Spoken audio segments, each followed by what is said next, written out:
kenapa kok mereka masih belum terdaftar? Apakah memang mereka sudah mampu ataukah memang tidak ingin mendaftarkan diri?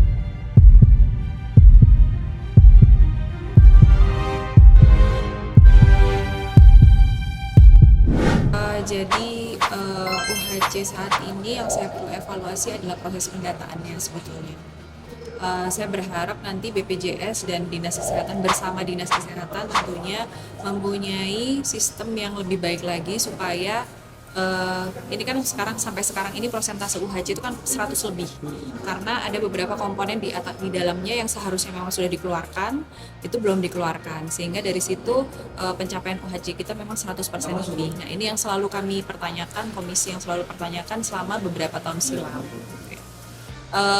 Walaupun memang secara mekanisme pembayaran preminya tidak ada anggaran yang lebih, tetapi kan paling tidak secara pendataan itu sudah rigid, sudah pas gitu ya. Artinya tidak lebih juga tidak kurang. Nah itu mungkin sih. Kalau dari yang lain-lain karena memang UHC ini kita bekerja sama dengan BPJS, tentu saja kebijaksanaannya semua itu kan kebijaksanaan BPJS gitu ya. Jadi kebijakannya BPJS yang policy yang BPJS punya, baik itu bagaimana kemudian menghantarkan para penikmat kesehatan atau pengguna layanan kesehatan ini itu dari pertama fasilitas kesehatan pertama sampai ke rumah sakit dengan level yang berbeda. Itu kan mereka sudah punya kebijakan tersendiri ya, artinya konsep kebijakan tersendiri dan prosedur yang sudah ditetapkan oleh BPJS.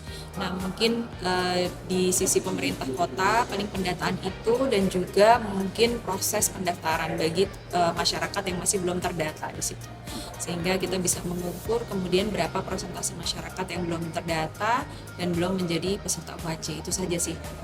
Ya, karena di dalam UHC ini sebetulnya kenapa dinamakan Universal Health Coverage itu karena memang di dalamnya itu ada beberapa komponen. Jadi pesertanya itu ada yang dari ASN gitu ya, itu termasuk gitu. Sekian persen dibayarkan oleh pemerintah, kemudian ada yang menjadi penerima upah gitu ya, jadi pegawai swasta yang kemudian ditanggung oleh perusahaan swasta tersebut. Kemudian sisanya adalah PBI, jadi penerima bantuan iuran yang di cover oleh pemerintah kota. Nah itu mungkin yang perlu kita evaluasi kembali adalah PBI ini apakah sudah menyeluruh, yang khusus PBI-nya ya, apakah sudah menyeluruh, kurang berapa persen masyarakat yang belum kita tampung, kemudian kita hitung kembali anggaran kita tuh bisa cukup sampai berapa, seperti itu sih. Yang pertama tentu saja krusial ya proses pendataan itu. Kalau kita nggak nggak siap, pastinya itu kan kita artinya perhitungan kita jadi nggak matang kan begitu ya.